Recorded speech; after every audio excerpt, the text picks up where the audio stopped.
Light on कीजिए ना, कहाँ कुछ चल रहा है। हेलो बच्चों, एम्पायर ऑफ आर्ट्स क्लासेस में आप लोगों का बहुत बहुत स्वागत है। मैं आपसे एक बीच में एमडी अरबाज आलम। आज जैसा कि आप सभी को मालूम है, कल आए थे लाइव आप लोगों के बीच में, लेकिन टेक्निकल प्रॉब्लम की वजह से कल नहीं पढ़ा पाए थे। तो चलिए आप सभी के बीच में आज फिर से लेके चलते हैं। और आज की क्लास में आप सभी को तुलसीदास के संपूर्ण ऑब्जेक्टिव प्लस सब्जेक्टिव कराएंगे, इसलिए मेरे क्लास में ज्यादा से ज्यादा जुड़ने का कोशिश कीजिए। और आपको बता दें, ये आपके 45 मिनट की क्लास बहुत बेहतरीन तरीके से होने वाला है।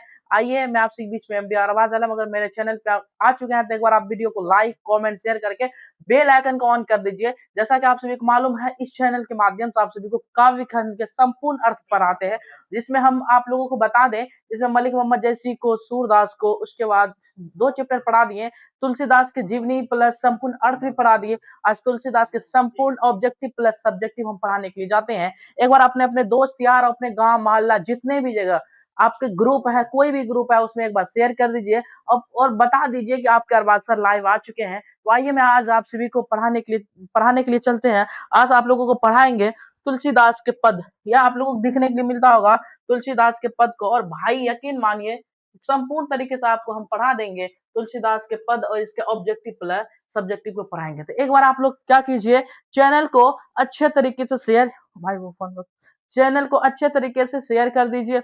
उसके बाद कमेंट कीजिए, क्या आज अटक रहा है क्या, बताइए। कमेंट कीजिए, अटकता है?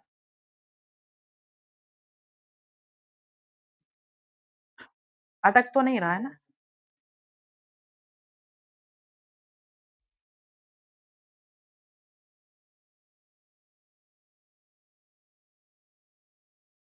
चलिए चलते हैं हम। ज्यादा लंबा क्लास होने वाला नहीं है, मात्र 45 मिनट की ही क्लास होंगे, और उसी क्लास में आप लोगों को संपूर्ण तरीके से हम बता देंगे। वालेकुम अस्सलाम, वालेकुम अस्सलाम। ऐसे कैसे हैं? ठीक है बाबू, ठीक है, ठीक है बाबू। आवाज आप लोगों के पास जा रहा है सही तरीके से? बता दीजिए, एक बार बताइए, आवाज जा रहा है अच्छे तरीके से? जी आवाज चलता है। तो चलिए ज्यादा बात नहीं कर, वालेकुम अस्सलाम, सबको अच्छे तरीके से सलाम। और कहना चाहते हैं, किसी ने कहा है कि बदल जाओ वक्त के साथ या वक्त बदलना सीखो।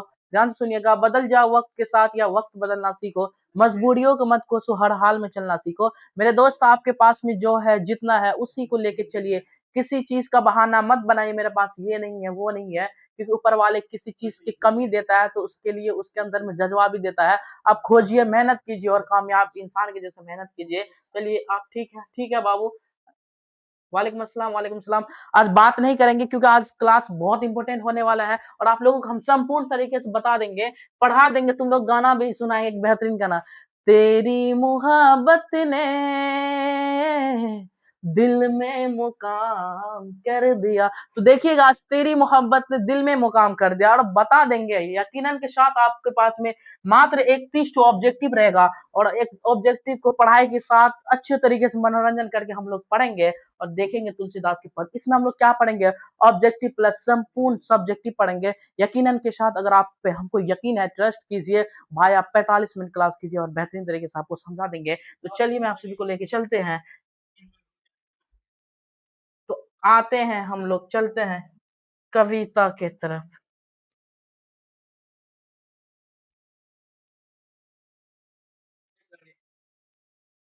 कहाँ क्या हो गया?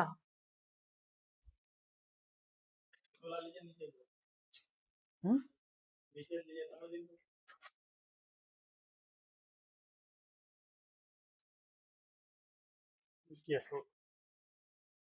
भाई चलिए, सीधा यहाँ शुरू हो गया क्या जी? भाई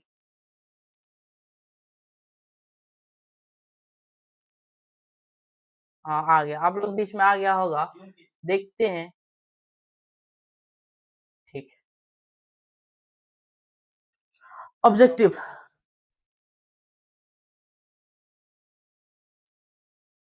ठीक, तो चलिए पहला ऑब्जेक्टिव की तरफ हम लोग लेके चलते हैं। आप लोगों को बताना होगा कि देखिए किस कवि का मूल नाम राम बोला था। बताओ जल्दी बताओ, किस कवि का मूल नाम राम बोला था। बताओ, तुलसीदास का मूल नाम राम बोला था, क्योंकि जब किसी ने कहा, कोई कहता है कि जब इसका जन्म हुआ था तो राम राम शब्द का उच्चारण किया था, और कहता है जब ये भगवान के पास में गए, ये जब अपने नरहरिदास गुरु के पास में गए थे, उन्होंने राम राम शब्द का उच्चारण किया था। इसका आंसर क्या हो जाएगा? नाबादास होगा, गलत हो जाएगा। सूरदास गलत हो जाएगा, कबीरदास गलत हो जाएगा।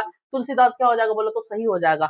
आगे हम लोग देखते हैं, कहते हैं तुलसीदास का अस्थायी निवास स्थान कहाँ था। बोले तो अस्थायी निवास स्थान का मतलब होता है, अस्थायी निवास स्थान का मतलब होता है कि जो जब वहाँ जन्म स्थान एक होता है अस्थायी, जन्म स्थान होता है जहाँ पे उसके माता पिता रहता है। क्या बोले तो माता माता और पिता, जहाँ पे उसका जहाँ गांव है उसको कहते हैं जन्म स्थान। लेकिन निवास स्थान की अगर हम बात करें, जैसे कोई कोई लड़का अररिया जिला का है ना, कहाँ पे? अररिया का है, और वो पूर्णिया में आके रह गया, तो अररिया उसका क्या हो गया? जन्म हो गया। और पूर्णिया उसका क्या हो गया? अस्थायी निवास स्थान हो गया। मतलब यहाँ पे आए और यहाँ पे पढ़ाई लिखाई के करने के बाद यहीं पे ये रह गया, तो ये इसका क्या अस्थायी हो गया। तो वही कहता है कि तुलसीदास का अस्थायी निवास स्थान क्या था? पाटलिपुत्र था, झांसी था, वृंदावन था। नहीं, ये गलत, ये गलत, ये गलत। काशी था। अगर पूछेगा इसका जन्म स्थान क्या था, राजापुर बांध, उत्तर प्रदेश इसका क्या था बोले तो जन्म स्थान था। उसके बाद कहता है कि नाम ले, ध्यान सुनो, नाम ले भरे उधर, एक प्रभु दासी का दास खाए। यह पंक्ति किससे लिया गया? उधर का मतलब होता है मेरे दोस्त पेट। उधर का मतलब क्या होता है? पेट। पेट समझते हैं क्या होता? नहीं, जिसमें हम लोग भोजन खाते हैं। पेट भर जाता है तो हम लोग क्या करते हैं? दुनिया नजर में आता है। भूख लगा हुआ रहता है, पेट भरता है, तब कहते चलो अब जो करना है करते हैं। तो कहता है नाम ले भरे उधर, एक प्रभु दासी का दास खाए। ये पंक्ति कहाँ से लिया गया मेरे दोस्त? तो हम बता दें आपको, ये पंक्ति जो लिया गया तुलसीदास के पद से लिया गया। तुलसीदास कहते हैं कि हे भगवान, हम आप ही के नाम लेके अपना पेट भरते हैं, और मेरा बात को थोड़ा सा क्या कीजिए, सुन लीजिए। वही कहता है कि नाम ले बड़े उधर, एक प्रभु दासी का दास खाए। उसके बाद आगे की तरफ हम लोग बढ़ने का कोशिश करते हैं।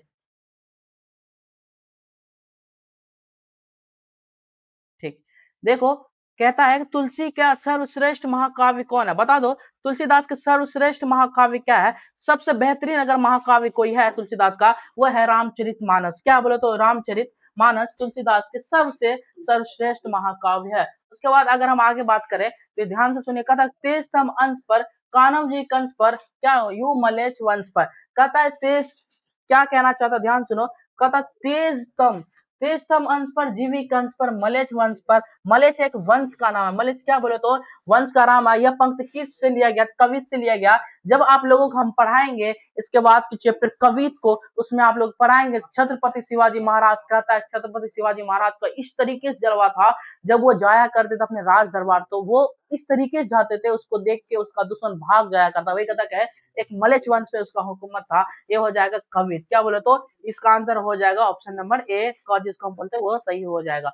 आगे बात करें तो कहता है आज बेटा तुम लोगों को क्रिश भी सुनाएंगे, है ना? क्रिश सुनेगा, क्रिश आज क्रिश सुनाएंगे तुम लोगों को, इसलिए भागना मत। कहता है कि देखो कवितावली किसकी रचना, कवितावली है, गीतावली है, रामचरितमानस है, इसका रचना है तुलसीदास के। किसकी बोलो तो तुलसीदास का है। इसका आंसर हो जाएगा ए नंबर, इसका सटीक आंसर हो जाएगा। इसका आंसर क्या हो जाएगा बोलो तो ए हो जाएगा सही। उसके बाद कहते हैं गोस्वामी तुलसी के हिंदी के कैसे महाकाव्य है? बोलो तो हिंदी के कैसे महाकवि है? बता दो तो नावादास है। क्या बोलो तो रूढ़िवाद है, ये स्वच्छ जातिवाद, ये है महाकाव्य, ये हो जाएगा जातिवाद। क्या बोलो तो ये हो जाएगा जातिवाद। उसके बाद आगे हम बढ़ने का कोशिश करते हैं। तुलसी ने अपने युग तुलसीदास ने अपने युग, क्या बोलो तो अपने युग मतलब जैसे एक अपने युग की किस दो साहित्य भाषा को अपनाया था? जैसे हम लोग अभी इस युग में हम लोग के क्या हिंदी चलता है, इंग्लिश चलता है, उर्दू चलता है, संस्कृत उतना नहीं चलता, अरबी वगैरह चलता है। तो हम लोग अपने हिसाब से किस भाषा को अपनाएंगे? मान लीजिए आप लोग पढ़ाई लिखाई करते बहुत बड़े आदमी हो जाइएगा, आप हिंदी या अंग्रेजी लिख लीजिएगा, तो अब बहुत आप जब बुक लिखिएगा बतलाएगा, बताओ एक ऐसा लड़का आमिर या सोएब कोई भी नाम कहेगा, वो अपने युग के किस भाषा को अपनाया था? तो तुलसीदास के युग के अंदर में है ना, किस भाषा? उर्दू फारसी था, संस्कृत हिंदी था, अवधि और ब्रज था, अभ्रंश और प्राकृतिक। देखो अभ्रंश भाषा के बारे में बताएंगे, जब भाषा का जननी कैसे हुआ, तो ये जब क्लास चलेगा तो उसमें बता देंगे। उन्होंने अपने युग की ये भाषा अवधि और ब्रज भाषा को क्या क्या बोले तो अपनाएगा। इसका आंसर हो जाएगा सही, ये हो जाएगा गलत। ठीक है, आगे बढ़ते। क्या आप लोगों को समझ में आता है मेरे दोस्त? बताओ, कमेंट करो, समझ में आ रहा है ना क्लास? ठीक, समझ में? वाह, थैंक यू भाई। सी ठीक, थैंक यू। मेरे अच्छे मित्र। देखो उसके बाद कहता है कवितावली किसके द्वारा लिखा गया। जो बच्चा संपूर्ण तरीके से जीवनी को पढ़ा उसको मालूम होगा कवितावली किसके द्वारा लिखा गया। बताओ, भूषण के द्वारा नहीं, सूरदास के द्वारा नहीं, नावादास के नहीं। ये कवितावली गीतावली किसका है बोले तो तुलसीदास के लिखा हुआ है। तुलसीदास की वही तुलसीदास है जिसको घर से निकाल गया था, उसके पिताजी का नाम क्या था, आत्माराम दुबे। उसके बाद कहता है कि तुलसीदास के पत्नी का क्या नाम था, पत्नी का क्या, ये वही पत्नी जिसके याद में उन्होंने क्या किया बोले तो एक रस्सी को लटक के चले गए थे। जैसे आप लोग अपने पत्नी को, आप लोग अपने प्रेमिका को, प्रेमी को देखने के कितने प्रति होते हैं, ठीक उसी प्रकार तुलसीदास की पत्नी से इतने मोहब्बत वो करते थे, मानो वो उसको समुद्र में चलता हुआ लाश दिखाई नहीं दिया, एक लटकता हुआ सांप दिखाई नहीं दिया, ये सब चीज को पकड़ धकड़ के कहाँ चले गए, अपनी पत्नी के पास वो चले गए। ये होता है मोहब्बत। लेकिन आजकल मोहब्बत मोहब्बत नहीं है, इंसान के साथ क्या कर रहा है बोलो तो खेल रहा है। क्या हो रहा है बोलो तो खेल रहा है। उसकी यही कहता है कि बताओ, ये तुलसी की पत्नी का नाम क्या था, बताओ। विभारी थी, रत्नावली थी, उसके बाद प्रभावती क्या थी, गीतावली। ये गलत हो जाएगा, ये भी गलत हो जाएगा, रत्नावली उसकी पत्नी की नाम थी। ठीक है, आगे हम बात करते हैं। कहता है बताओ तुलसी के बचपन का क्या नाम था। क्वेश्चन दो तरीके से पूछता है। पहला क्वेश्चन पूछेगा तुमसे तुलसीदास का मूल नाम क्या था, बचपन में उसको किस नाम से बोला, राम बोला। उसका क्वेश्चन पूछेगा तुलसीदास का बचपन का क्या नाम था, उसमें भी आंसर क्या हो जाएगा बोले तो सटीक आंसर हो जाएगा राम बोला, श्याम बोला, हरि बोला। ये गलत है, ये गलत है, ये गलत, ये गलत, ये हो जाएगा इसका आंसर सही हो जाएगा। उसके बाद अगर हम आगे बात करें, तुलसीदास कैसे कवि माने जाते हैं, रहस्यवादी है ना, छायावादी, क्या बोलो तो रहस्यवादी, छायावादी, अलगावादी, छायावादी, अलगावादी क्या बोलो तो कवि माना जाता है इसका। ठीक है, इसका आंसर क्या हो जाएगा बोलो तो अलगावादी कवि माना जाता है। उसके बाद हम आगे बात करते हैं, बस बहुत ही जल्द खत्म होने वाला। बरमे रामायण किसकी रचना, बोलो तो बरमे रामायण तुलसीदास की रचना है। किसके बोलो तो बरमे रामायण तुलसीदास की रचना है। इसका आंसर ये हो जाता है सही। आगे बढ़ते हैं, कहता है कभुक अम्ब, ध्यान से सुनो, ये पंक्ति में बतलाना चाहते हैं, इसका अर्थ साथ हम तुम लोग बताने की कोशिश करते हैं। कभुक अम्ब अवसर पाई, यहाँ अम्ब संबोधित किसके लिए किया गया, इस पंक्ति के माध्यम से कहना चाहता है अम्ब का मतलब होता है सीता माँ। क्या बोलो तो अम्ब संबोधित यहाँ किसके लिए, सीता माँ के। कहता कभुक अम्ब अवसर पाई, इस पंक्ति के माध्यम से कहना चाहते हैं महाकवि अगर आपको मौका मिले तो आप मेरे बारे में भगवान को जाकर बता दीजिएगा, आपकी याद में कोई इंसान है। यहाँ पे कहता अम्ब किसके लिए प्रयोग किया गया, अम्ब संबोधित किसके लिए किया गया था, राम के लिए किया गया था। बता दो, लक्ष्मण के लिए किया गया था क्या, रावण के लिए किया गया था, नहीं, ये गलत हो जाएगा, ये भी गलत, ये भी गलत, ये सीता क्या हो जाएगा बोले तो सही हो जाएगा। ठीक है, आगे हम बात करते हैं। कहता है कि कौन सी कृति तुलसीदास का रचित नहीं है, बताओ तो। जानकी मंगल है, उसके वैराग संदीपनी है, क्या हो जाएगा तो जानकी मंगल क्या बोलो तो इसकी रचिता नहीं है, ये इसका आंसर सही हो जाएगा। उसके बाद हम आगे बात करें तो कहता है कि कौन सी कृति तुलसी की रचित है, बता दो कौन सी कृति तुलसी की रचित है ना। बता दो, रामायण है, रामचरितमानस है, तो आप लोगों को बता दिए हैं रामचरितमानस क्या है, तुलसीदास के रचित है। क्या आप लोगों को आवाज आ रहा भाई, आज डर हमको लग रहा है ये अटक ना जाए, क्या डर लग रहा है ना। कौन ग्रुप में कर, कौन लिख रहा है, धोखा मिल जाता है आजकल के प्यार में, बेटा तुमको भी मिलने वाला धोखा, इसलिए धनिया पुदीना के चक्कर में मत रहो, पढ़ाई लिखाई पे ध्यान दो, धोखा मिल रहा है बेटा, ग्रुप में रो धो कर रहा है। अरे कटोरा लगाओ उसके सामने में। कहते देखो कौन सी कृति तुलसीदास की रचित है, बताओ तो कौन थी, बोलो तो रामचरितमानस तुलसीदास ने लिखा है। ठीक है, रामचरितमानस कौन लिखा, तुलसीदास ने लिखा है। उसके बाद हम बात करते हैं, कहता है कि इनमें से कौन सी रचना तुलसी की है, बताओ। क्या है बोलो तो सीता सवें, उसके बाद विनय पत्रिका, इसका क्या हो जाएगा बोलो तो ये विनय पत्रिका तुलसीदास के रचिता ये है, विनय पत्रिका। आगे हम बात करते हैं, गाना सुनेगा क्या, क्रिस सुनेगा बेटा, क्रिस सुनेगा यार, क्रिस नहीं। रब को याद करो और बसर को याद करो, बेटा अभी हमको याद करेगा तो कल्याण होने वाला, किसी दूसरा को याद करेगा तो नरक में चले जाओगे, इसलिए हमको याद करो, ताकि कुछ पढ़ा देंगे एग्जाम तुम्हारा बेहतर हो जाएगा। अभी याद करने वाला शिक्षक सबको, अच्छे अच्छे टीचर सबको याद करो, इधर उधर किसी को याद मत करो, वो तुमको नहीं तो डुबा के लेके चला जाएगा। ठीक है, आज बेहतरीन सो कहता है देखो तुलसी के शिक्षा गुरु कौन थे, बोलो तो तुलसीदास के शिक्षा गुरु कौन थे, मेरे दोस्त बताओ तो तुलसीदास के शिक्षा गुरु कौन थे, बता दो। बताओ तुलसीदास के शिक्षा गुरु कौन थे, बोलो तो क्या रविदास था, शेष क्या था, रविदास, शेष सनातन, उसके बाद मधुसूदन। तब बताओ तुलसीदास के शिक्षा गुरु की हम बात करें तो नर हरिदास जी, शिक्षा गुरु क्या बोले तो यहाँ पे शिक्षा, तुलसीदास के शिक्षा गुरु कौन थे, नर हरिदास। यहाँ हो जाएगा दीक्षा गुरु, क्या बोले तो दीक्षा, मेरे दोस्त यहाँ गलत लिखा हुआ है, ये होगा दीक्षा गुरु। इसके दीक्षा गुरु की अगर हम बात करें तो नर हरिदास, क्या बोले तो नर, नर हरिदास, नर हरिदास। अगर दीक्षा गुरु है नर हरिदास। अगर हम शिक्षा की बात करेंगे तो शिक्षा की अगर हम बात करें तो शिक्षा गुरु इसका हो जाएगा शेष सनातन। क्या हो जाएगा? शेष सनातन। क्या बोला तो? शेष सनातन। शेष सनातन इसका शिक्षा गुरु शेष सनातन था। दीक्षा गुरु का मतलब होता है जो आपको भगवान के बारे में बताए, भगवत गीता भगवान वगैरह के बारे में बताए, वो दीक्षा गुरु। शिक्षा जो आपके पर्यावरण साइंस वगैरह के बारे में जो अभी पढ़ाते हैं। अभी हम आपके कैसे गुरु है बताइए? तो शिक्षा गुरु है। तो वही है यहाँ पे क्या होता है, गुरु सूरदास के जो है ना शिक्षा गुरु का हम बात करें, शिक्षा गुरु की बात करें, क्या हो जाएगा? नरहरि दास होगा क्या? शिक्षा नरहरि दास होगा? नरहरि दास नहीं, उसका शिक्षा गुरु था। रविदास होगा? नहीं, शिक्षा गुरु उसका गुरु नहीं था। शेष सनातन उसका क्या हो जाएगा बोले तो? शिक्षा गुरु था। शेष सनातन नहीं, जब शेष सनातन जब इसको शिक्षा दिए थे तब इन्होंने ये तुलसीदास उसको बोले थे, भगवान आप मेरे प्रिय गुरु है और आप बताइए हम क्या करेंगे। तो इसको आशीर्वाद देता है, मतलब बालक तुम चले जाओ और इस संसार में भगवान की भक्ति करो। यकीन मानिए तुलसीदास जब वहां से शिक्षा लेके आते हैं, किसी ने कहा है इल्म एक ऐसा दौलत है जो आपको सारे संसार में एक चंद्रमा के जैसे चमकाता है। इसलिए इल्म को अच्छे तरीके से ग्रहण कीजिए। बता दें आपको तुलसीदास के बारे में, तुलसीदास वो एक ऐसा इंसान, एक ऐसा बच्चा जो जन्म लिया, उसके पिताजी उसको घर से निकाल दिया गया। जिस दासी के घर में गए वो दासी के घर से उसको निकाल दिया गया, और जिसके यहाँ खाने के लिए गया उसको कुछ खाने के लिए नहीं दिया। ये इंसान भटकता भटकता एक बच्चा पागल के जैसे रहता है। उसको एक गुरु मिलता है नरहरिदास, उसको लेके चले जाते हैं। और जाने के बाद जब उसके शेष सनातन के पास में जाते हैं, यजुर्वेद रामवेद अथर्ववेद रामचरितमानस अनेकों किताब का ग्रहण करता है। जब वो शिक्षा लेके निकलता है, अपने गुरु को बोलते हैं गुरु आप हमको बताइए आप क्या करेंगे। वो बोलता है बालक तुम जाओ इस संसार में अपने भगवान का क्या करना, भक्ति करना। निकल जाते हैं और इतने बड़े वो इंसान बनता है। ये एक एक शिष्य का क्या होता है, एक गुरु के प्रति मोहब्बत होता है। लेकिन आजकल के युवा, आजकल के पढ़ने लिखने वाले बच्चे, उसके सामने उसके गुरु रहते हैं, खड़ा रहता है, बोलते रहता है, लेकिन उसका कोई रिस्पॉन्स नहीं। याद रखिए अगर माता पिता के बाद अगर कोई आपकी जिंदगी में आता है सही बतलाने वाले, वो आपके गुरु जी है। इसलिए आप अपना गुरु के बात को मानिए। कभी अगर सहजो भाई को पढ़िए, उसको पता चलेगा गुरु का अहमियत क्या होता है। क्लास 11 का कविता लिखा हुआ है, एक बार जाके आप उसको पढ़ने का कोशिश कीजिए।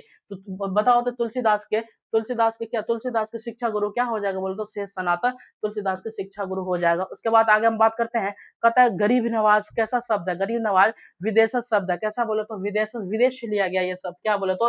विदेश शब्द किसे? जिस विदेश से लिया गया विदेश शब्द है गरीब। ये क्वेश्चन पूछा हुआ है भाई, पूछा हुआ है। ठीक है।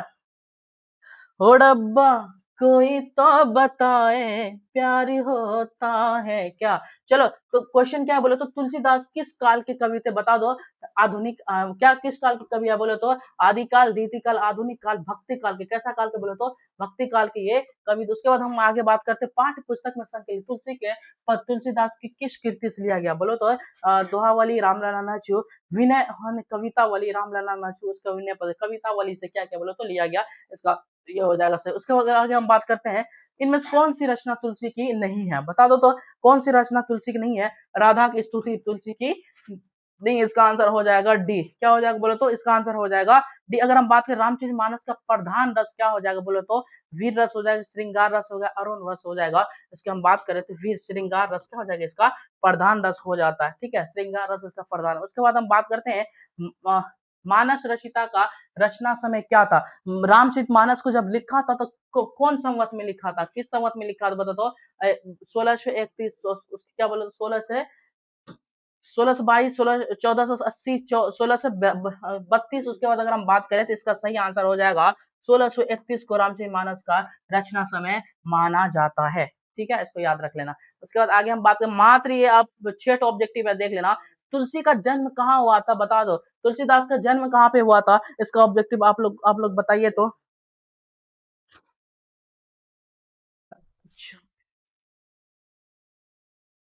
बताओ तुलसीदास के जन्म कहाँ हुआ? बताओ क्वेश्चन बताओ दिए तुलसीदास का जन्म कहाँ हुआ था? है ना, बताओ। जन्म अयोध्या में, हाजीपुर में, प्रयाग में, राजापुर बांधा, उत्तर प्रदेश में। बताओ। हम तेरे आशिक हैं। बताओ क्या बात। बताओ कहाँ पे हुआ था? कमेंट करो जल्दी से यार। कहाँ पे हुआ था बोलो तो? तुलसीदास का जन्म। हाँ, तुलसीदास का जन्म कहाँ पे हुआ था? राजापुर बांध, उत्तर प्रदेश में। इसका आंसर क्या हो जाएगा? ए नंबर सही हो जाएगा। उसके बाद अगर हम बात करें हनुमान बाहु को तुलसी की किस कृति से लिया गया? बताओ तो, जानकी से, कवितावली से, गीतावली से, क्या बोले तो कवितावली, जानकी किससे लिया गया? जल्दी इसका कमेंट करो, जल्दी से करो इसका कमेंट, बताओ तो किससे लिया गया था? कवितावली। इस किससे बोले तो कवितावली से इसका लिया गया था। किससे लिया गया था मेरे दोस्त? बताओ, कवितावली से हनुमान बाहुबली के लिया गया था। ठीक है, उसके बाद अगर हम बात करें विनय पत्रिका की भाषा क्या? बोले तो अथर्ववेदी, ब्रज भाषा, मैथिली, अथर्ववेदी और ब्रज भाषा, ये क्या विनय पत्रिका का है। ठीक है, आगे मात्र 3-4 टॉप कहता है रामचरितमानस की भाषा क्या? मैथिली या संस्कृत या अवधी या ब्रज है? बताओ, रामचरितमानस की भाषा क्या? ब्रज भाषा क्या? बोलो जल्दी करो, जल्दी बताओ, बताओ कमेंट करो, जल्दी से बताओ। आगे हम बढ़ते हैं,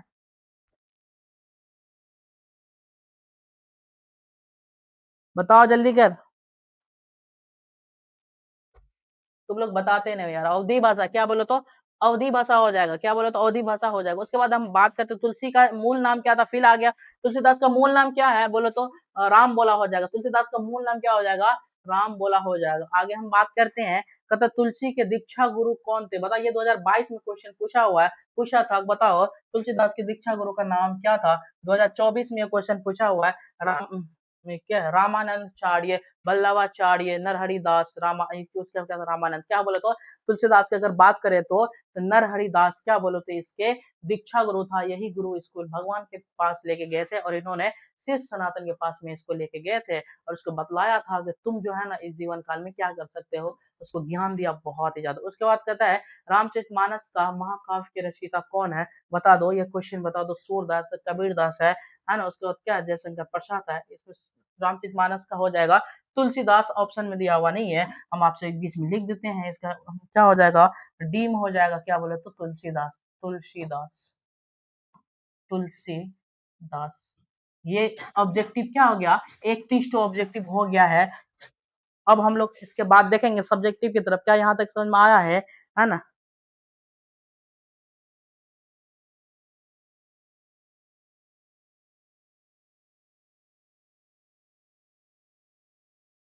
बाप रे बाप, कौन है? सर मेरा नाम लीजिए ना एक बार, मैंने अपने लोग को भी बुलाया। ओम प्रकाश हिमांशु, ओम प्रकाश हिमांशु सर मेरा नाम लीजिए। अरे गधा, तुम लोग पढ़ने के लिए आंसर आंसर सर मेरा नाम लीजिए। ठीक है, ओम प्रकाश हिमांशु। ठीक है, कहाँ से तुम? बताओ बाबू, कहाँ से हो? आगे बढ़ते हैं, आगे बढ़े कि इसका ऑब्जेक्टिव हो गया सही है आप लोग? चलो, ये 31 ऑब्जेक्टिव सही होगा। आगे बढ़े क्या? कमेंट करो, बताओ जल्दी बताइए। चलते हैं इसके इसके बाद। देखिए मात्र 15 मिनट का क्लास होने वाला है। संपूर्ण तरीके से आप लोगों को अर्थ बता देंगे। इसको बताने से पहले आप लोगों को बता दें, इसमें जितने भी ऑब्जेक्टिव था इसको आप लोग एक बार देख लीजिएगा अच्छे तरीके से। इससे ज्यादा क्वेश्चन नहीं आने वाला रहेगा। चलते हैं हम लोग। क्रिस को सुना दे क्या? क्रिस सुनेगा? तुम लोग बोलो, आज हम क्रिस सुना देते हैं। आज मेरा मूड बहुत ही बेहतर है, क्रिस सुना देते हैं। क्रिस को सुनाते हैं, ठीक है? ठीक, चलो अब सब्जेक्टिव की तरफ चलते हैं। क्रिस अभी नहीं सुनाएंगे, ऐसे बोल रहे थे, तुम लोगों को पढ़ाते हैं पहले। अब चलिए आप सभी को हम लेके चलते हैं तुलसीदास के सब्जेक्टिव की तरफ। याद रखिए, एक ऐसा ये सब्जेक्टिव, अगर इसको पढ़िए तो आपको पता लगेगा। आसान भाषा में लिखा हुआ, बस आप मेरे बात को सुनने का कोशिश कीजिए। वही बात यहाँ पे लिखा हुआ है, संपूर्ण तरीके से अर्थ आप लोगों को हम बता देंगे। और याद रखिए, एक बार पढ़िए और कभी पढ़ने का जरूरी नहीं है। तुलसीदास के पद कहता है, ध्यान से सुनने का कोशिश कीजिए। कहता है, पहले में लिखा हुआ कभूक अमौसर पाई, पाई यहाँ अम संबोधित किसके लिए किया गया? यानी इस संबोधन का मर्म या मर्म का मतलब क्या होता है? कहता है कभूक अम्ब अवसर पाए, यहाँ अम्ब किसके लिए संबोधित किया गया और इसका संबोधन करने का मतलब क्या है? आप इसको बतलाइए। वही चीज लिखा। कहता है कि उपयुक्त पंक्ति सूरदास के पद से ली गई, प्रस्तुत पंक्ति सूरदास के पद से लिया गया। सूरदास ने अम्ब का संबोधन संबोधन माँ सीता के लिए किया है। गोस्वामी तुलसीदास ने सीता जी को सम्मान सूचक शब्द अम्ब के द्वारा कहता है कि हे माँ, कभी अगर आपको मौका मिले तो आप मेरे बारे में ध्यान से सुनो। क्या लिखा हुआ यहाँ पे? कहता है कि अम जो है ना, अम संबोधित सीता माँ के लिए क्या किया गया और उसका मानना है कि ये सीता माँ तुलसीदास की बहुत ज्यादा क्लोज है। अगर इसको हम बोलेंगे, कहेंगे आप जाइए थोड़ा सा, अगर आपको मौका मिलेगा तो आप मेरे बारे में भगवान जी को बता दीजिए, राम भगवान को, तो आपकी याद में कोई इंसान बहुत ज्यादा क्या बोले तो परेशान है। वही कहता है कि यही कहता है कि सूचक शब्द के अम्ब के द्वारा उनके प्रति सम्मान की भावना प्रदर्शित। अम्ब का हिंदी अर्थ माँ होता है। तुलसी माता सीता से कहीं प्रार्थना करते हैं कि ये माँ, मेरी माता, कभी आपको अवसर प्राप्त हो सके तो प्रभु श्री राम को मेरी बारे में मेरा याद दिला दीजिएगा। वही कहता है कि इस भक्ति में लिखा हुआ है, अब सीता माँ के लिए किया गया, और कहता है कि हे माँ, अगर आपको कभी मौका मिले तो आप जाइएगा तो राम भगवान के पास में मेरे बारे में बता दीजिएगा, कोई इंसान है इस धरती पे जो आप ही को सिवा याद करता है। यही बात को क्या करना बोलो तो लिखा हुआ है, यहाँ पे वही बात लिखा हुआ है। ठीक है, आगे बढ़ते हैं। वहां पे लिखा, उसके बाद कहता है कि अर्थ स्पष्ट कीजिए। मेरे दोस्त, जब ये क्वेश्चन आ जाए अर्थ स्पष्ट कीजिए, तो आपको लाइन देगा, पंक्ति उठा के देगा, और इसी को आपको क्या करना, डिफाइन कर देना। उसी को क्या करना, डिफाइन करना। देता है, नाम ले बढ़े उधर एक प्रभु का दास का है। क्या बोला था, नाम ले बढ़े उधर एक प्रभु। देखो ये लाइन का मतलब ही समझा है, नाम ले बढ़े। नाम मतलब नाम लेना, उधर का मतलब होता है पेट। क्या उधर का मतलब होता है पेट, है ना। प्रभु दासी का दास का है, कहता है कि नाम ले बढ़े। इस पंक्ति के माध्यम से लिखना कैसे, लिखना जाएगा। प्रस्तुत पंक्ति सूरदास के पद से लिया गया। इन पंक्तियों के माध्यम से सूरदास हम सभी को बतलाने चाहते हैं कि मैं आप ही के नाम लेके क्या करता हूँ बोले तो, आप ही का नाम लेके मैं पेट भरता हूँ। उसके बाद जो है ना, क्या नाम ले दासी, उसके बाद मैं दासी का दास कहलाता हूँ। हे भगवान, मेरे बारे में थोड़ा सा सुन लीजिए, यही बात यहाँ पे लिखा हुआ है। नाम ले बढ़े उधर एक प्रभु दासी का दास क्या कहता है। प्रस्तुत पंक्तियां तुलसीदास के पद से, याद रखना ये लाइन को हर एक टॉपिक में लिखना। प्रस्तुत पंक्तियां तुलसीदास के पद से लिया गया, जिसमें महाकवि तुलसीदास सीता माँ को क्या कर संबोधित करते हैं। कहते हैं कि माँ तुलसी भगवान का राम गुनगुना करके अपनी कथा कहकर जीवन यापन कर रहे हैं। यहाँ पर यहाँ पर प्रभु का मतलब श्री राम है, और सीता माता प्रभु के सेवक और तुलसीदास के जी के सीता माँ के सेवक है। इसलिए यहाँ कहते हैं, पर कवि दशा काई अर्थात सीता माँ माता को सेवक बनकर राम राम कथा द्वारा अपना भरण पोषण कर रहा है। तो कहता नाम ले बड़े, कहता है कि हे माँ, नाम ले बड़े, कहता है कि हम जो है ना भगवान श्री कृष्ण के बहुत बड़े भक्त है। आप सीता माँ जाके थोड़ा भगवान को कहिएगा, आप ही के नाम लेके क्या कर रहा है, आप ही के नाम लेके पेट भरता है, भरण पोषण करता है। याद रखिए, भक्ति दो प्रकार के होते हैं। एक वो भूख जो भूख हम लोग खाते हैं, खाना से खत्म करते हैं। एक और भूख होता है, जिस भूख को खाने के लिए हम लोग क्या करना पड़ता है, भगवान के पास जाते हैं, मंदिर मस्जिद जाते हैं, ताकि अल्लाह ताला भगवान हमसे क्या हो जाए, खुश हो जाए। यही बात बतलाने के लिए जाता है। ठीक है, एक बार फिर से, है ना, एक बार फिर से देखो क्या कहना चाहता, ध्यान से सुनो। नाम ले भड़े उधर एक प्रभु दासी का दास का है। लिखो क्या कहता है कि प्रस्तुत पंक्तियां सूरदास के पद से लिया गया, और इस पंक्तियां के माध्यम से सूरदास बतलाने चाहते हैं कि हे भगवान, हम जो है ना आप ही के नाम लेके क्या करता हूँ, पेट भरता हूँ। अगर कभी उसके बाद मैं दासी का दास हूँ, सीता माँ के दास हूँ।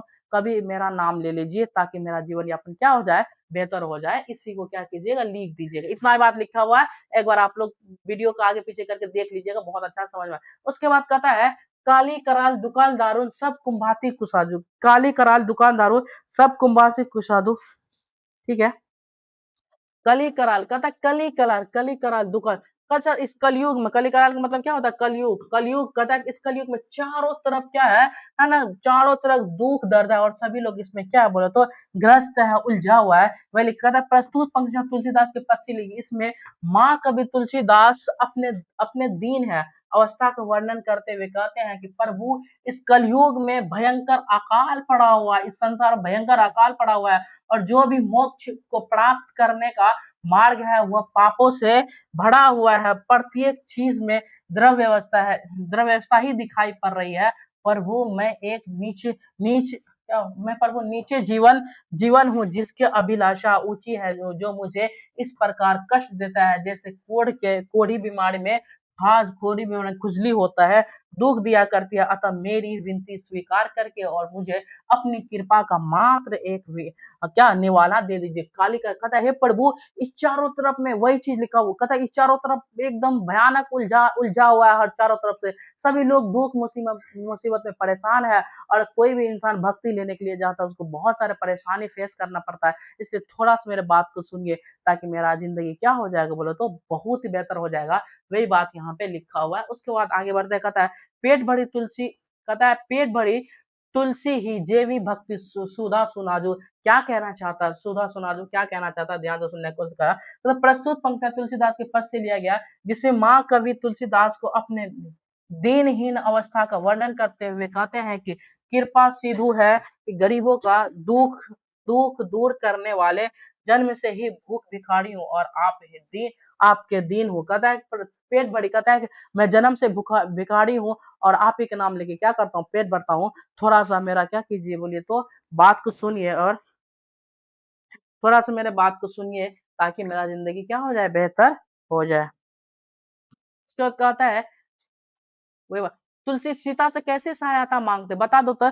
तुलसी सीता से मदद मांगते, कहता है कि तुलसी सीता से मदद मांगते हैं, ध्यान से। तुलसी तुलसी मंत्र यही चाहते हैं कि तुलसी सीता माँ थोड़ी उनकी सिफारिश करे, क्या करे, सीता माँ। तुलसी सीता से कैसे सहायता, ध्यान सुनो।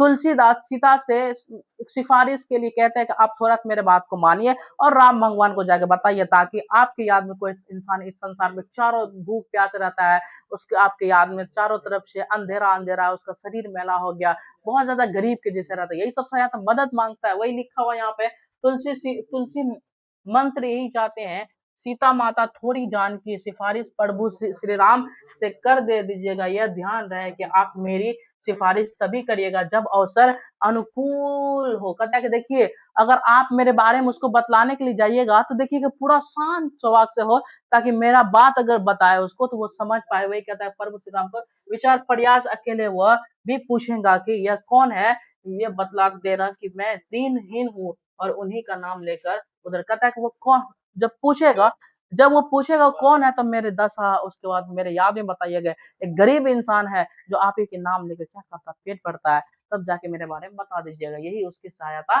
मांगते हैं। उसके बाद आगे हम बात करते हैं, तुलसी सीधे राम से ना नहीं कहकर सीता माँ से क्यों कहना चाहता, ध्यान से सुनो।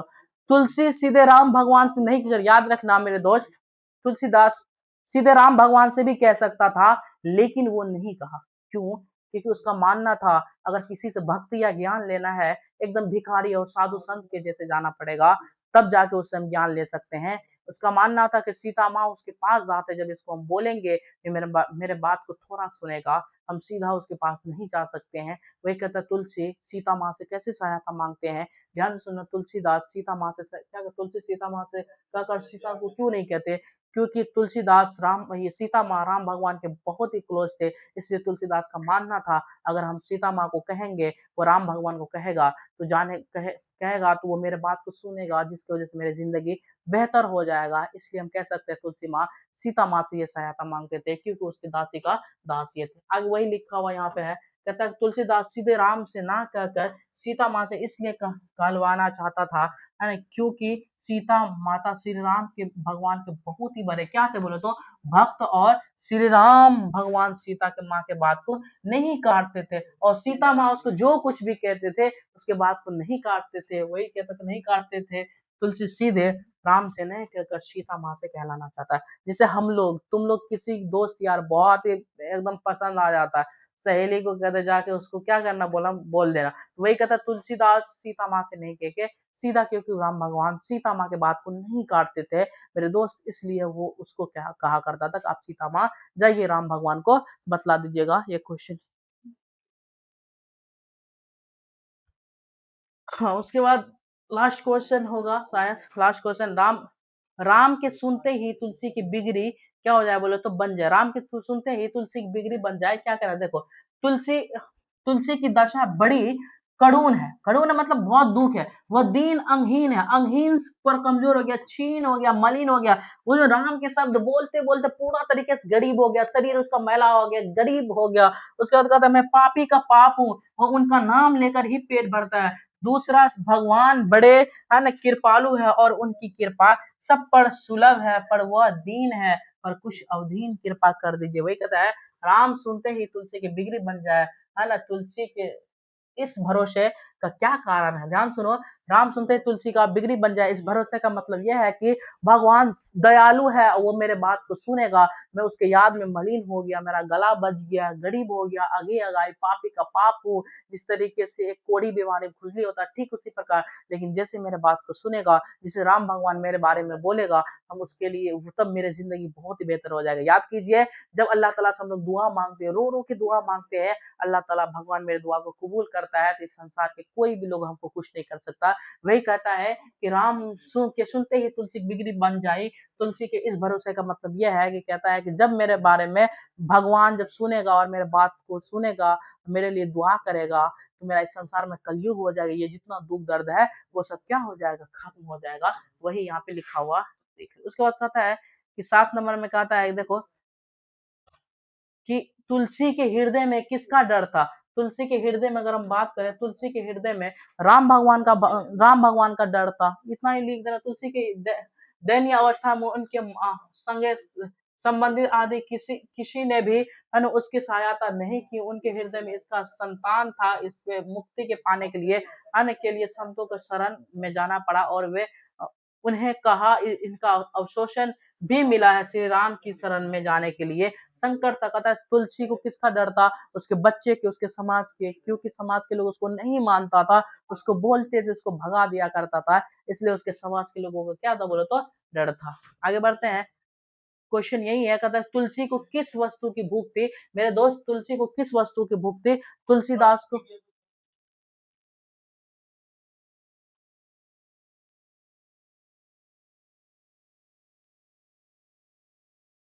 तुलसीदास को किस वस्तु की भूख थी बताओ।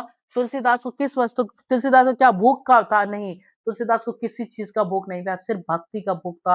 वो भगवान को कहते थे थोड़ा मेरे बात को सुनिए, है ना। यही यही बात लिखा हुआ। तुलसीदास को किस चीज का भूख था बताओ। तुलसीदास को किस चीज का भूख था।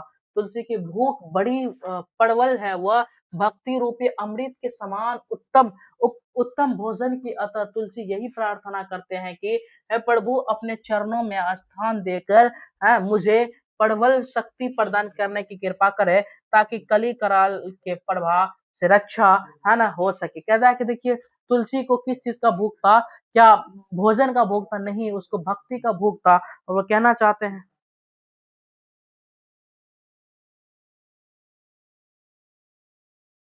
तुलसीदास को। कहता है कि देखो, तुलसीदास को कहता है कि नहीं, हमको किसी, कहता है वो हमको भक्ति का भूख था, थोड़ा मेरे भक्ति को सुन लीजिए ताकि मेरा कल्याण हो जाए। ये चैप्टर का सब्जेक्टिव क्या हो गया बोलो तो खत्म हो गया। और एक बार आप लोग देख लीजिए, कमेंट कीजिए, आप लोग समझ में आ गया। और याद रखिए, बस बहुत जल्दी आप लोग बीच में कैसा लगा भाई, बता दो तो। ये खत्म हो गया और कल आएगा बहुत ही बेहतरीन तरीके से, है ना। इसके बाद चौथा चैप्टर आएगा, इसी को हम लोग पढ़ेंगे। आज की क्लास यहीं तक रहेगा।